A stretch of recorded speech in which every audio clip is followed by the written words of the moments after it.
বাংলাদেশি নাকি? যদি কোনো বাবা মা জানতো প্রবাস জীবন আপনি এত রাত্রে বসে রয়েছেন? তাদের আদরের সন্তানদের কখনোই প্রবাস এই তো থাকার জায়গা নাই, থাকার জায়গা নাই। আজকে অনেক দিন হয়েছে বাইরে বাইরে ঘুরতেছি। আমি আজকে 3 মাস হয়েছে সৌদি আরবে আসছি।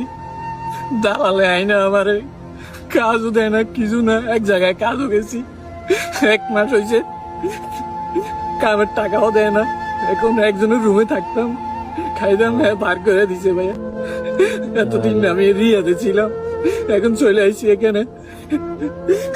আগামা টাকা আছে নাকি? আকামা দেয় নাই, দালালে বলছে 3 মাস পরে আকামা দিব। 3 মাস পার হয়ে গেছে, এখনো আকামা দিছে না।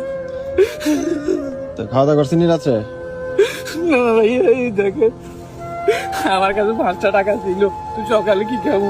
এই দেখেন কবুজ ভাইয়া, একটা কবুজ খাইছি আর এই কটা কবুজ রাখছি, শক্ত হয়ে গেছে ভাইয়া গরমের মধ্যে। তো আপনার কাইন্দেন না